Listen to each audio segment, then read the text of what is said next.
से हैं, सब पे जो है चिंतन और सब पे जो है अपना एक विचार विमर्श चल रहा है। कौन किस लायक रहेगा, कौन कैसे फाइट करेगा, उस हिसाब से राष्ट्रीय अध्यक्ष जी थोड़ा टेकिंग ले रहे हैं। क्योंकि इस वक्त जो हालात बने हैं उत्तर प्रदेश के, वैसा दिख रहा है कि ज़्यादातर लोगों का रुझान समाजवादी पार्टी की टिकट के ऊपर जी है। जी जी इसके साथ मतदाताओं का भी रुझान उधर ही चला गया है जी कि आखिर कौन प्रत्याशी पा रहे जो जिसके समर्थक है उसमें बड़ा विचलित टाइप के लोग दिख रहे हैं कि हमारे प्रत्याशी को टिकट मिल रहा कि नहीं मिल रहा, क्या है क्या नहीं।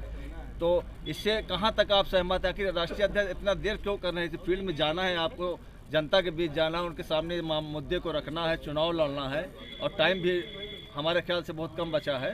ये टाइम बिल्कुल बचा ही नहीं है। अभी देखिए तीसरे चरण तक मामला पहुंचा है, हम लोग का 5th फेज़ में है। अभी राष्ट्रीय अध्यक्ष जी से मेरे 3 दिन पहले भी मुलाकात हुई थी, हमने इस बात को रखा है। उन्होंने बोला बहुत जल्द जो है लगे हुए हैं हम लोग और बहुत जल्द जो है अनाउंसमेंट करने वाले हैं, आप परेशान ना होइए। अच्छा एक चीज़ बताइए, अभी जो है हाल में इनकी एक बहू छोटी है जी जी अपर्णा यादव जी, जी वो सपा छोड़ के भारतीय जनता पार्टी ज्वाइन कर लिया है। जी। इससे पार्टी के लिए कहाँ तक नुकसान और कहाँ तक फायदा हो सकता है? देखिए पहली बात तो मैं एक चीज़ बताना चाहता हूँ आपको, कोई इतनी बड़ी वो नेता है नहीं, भले एक बड़े परिवार से आती हैं।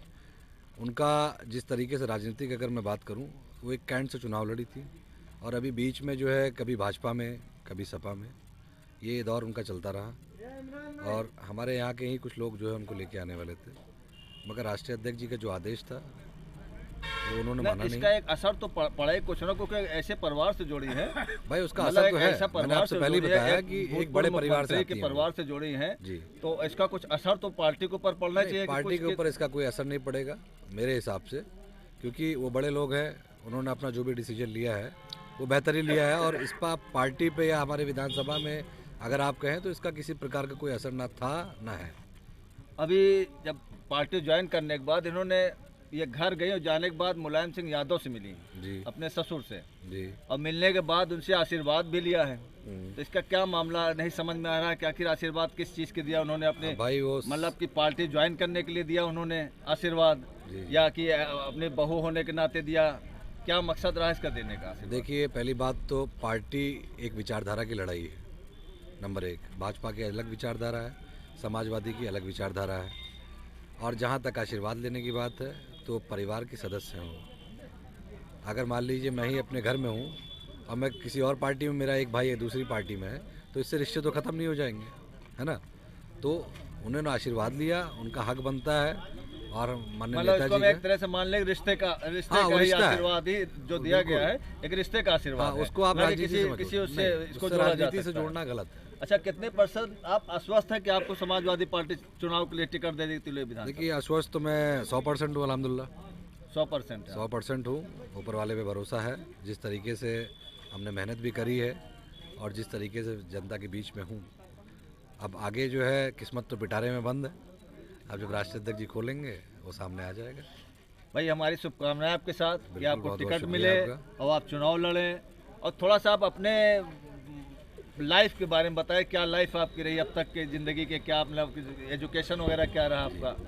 देखिए पर्सनल लाइफ में जानना चाहता हूँ, थोड़ा सा जनता भी जान जाए आपके पर्सनल लाइफ के बारे में। मैं जो है शुरू में यहीं पे BHL में मेरी पढ़ाई लिखाई हुई, KG में, और नर्सरी से KG मैंने यहाँ पढ़ाई करी। उसके बाद क्लास 1 में मैं दिल्ली चला गया, हॉस्टल में था मैं जामिया में। जामिया में? जी, जामिया से मैंने पढ़ाई करी, मैंने 10th किया वहाँ से। उसके बाद फिर मैं अलीगढ़ मुस्लिम यूनिवर्सिटी आ गया, मैंने वहाँ से मास्टर्स किया, मास्टर्स किया?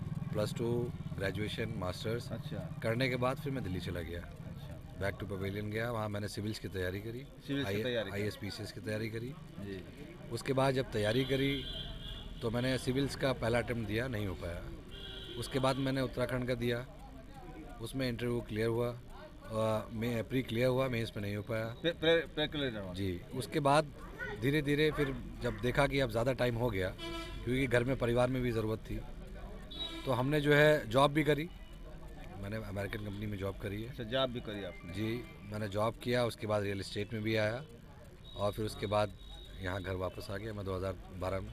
अच्छा। और जहाँ तक है स्टूडेंट लाइफ से ही मैं पार्टी से इम्प्रेस्ड हूँ, जुड़ा भी हुआ हूँ। मतलब एक पॉलिटिकल थोड़ा सा पॉलिटिकल बैकग्राउंड रहा है मेरा शुरू से। मेरे वालिद साहब यहाँ से 89 में चुनाव लड़े वो तो थे, मालूम हमको, चुनाव लड़े थे 89 में। बहुजन समाज पार्टी से लड़े थे, जब उसका कोई जनाधार नहीं था।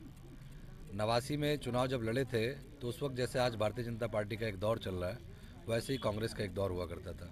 उस दौर में वालिद साहब ने जिस तरीके से लड़ाई लड़ी अकेले अपने दम पे, और जनता का जो प्यार मिला वो मैं जितना भी कहूँ वो कम है जितना जनता ने प्यार दिया। आप ये सोचिए कि जो सिटिंग एमएलए उस वक्त हाजी वसीम हुआ करते थे, उस वक्त 22% उनको जो है 32% उनको मिला था, 22% जो है वालिद साहब को मिला था। तो ये हमारा जो है वोट का कैडर था। उसके बाद फिर जो है 91 में जनता दल से लड़े, जो आज समाजवादी में विलय हो हाँ गए। मिला हो गया। तो इस तरीके से राजनीतिक का एक इतिहास हमारा शुरू से रहा है। वालिद साहब का आज भी जनता से जुड़ाव हमेशा है। कोई भी दरवाजे आता है खाली हाथ नहीं जाता अल्हम्दुलिल्लाह। जिस भी लायक होते हैं, चाहे सत्ता हो या ना हो, हमसे उससे मतलब नहीं है। मतलब समाज मेरा सेवा से तिलवई की जनता से भी यही मेरा मैसेज है कि आज मैं प्रत्याशी के दौर में चल रहा हूँ, मैं इस रेस में हूँ। मुझे रेस से मतलब इतना नहीं है, जनता के बीच में मैं हमेशा बना रहूँगा, ये मेरा वादा है। चाहे मैं किसी लायक हूँ या ना हूँ, समाजवादी सरकार बने या ना बने, उससे मतलब नहीं है। मेरा व्यक्तित्व क्या है, मैं उससे हमेशा जुड़ा रहा हूँ। मेरे परिवार की जो जिम्मेदारी है, मैं उस जिम्मेदारी से कभी पीछे नहीं हटा। जनता के बीच में हमेशा तब भी था, आज भी हूँ। और वालिद साहब आज भी अल्हम्दुलिल्लाह 75 साल उम्र हो गई है, मगर अभी भी जो है वो जनता के बीच में दरवाजे कोई भी आता है, कोई खाली हाथ नहीं जाता। चलिए बहुत बहुत शुक्रिया हमारे चैनल से जुड़ने के लिए।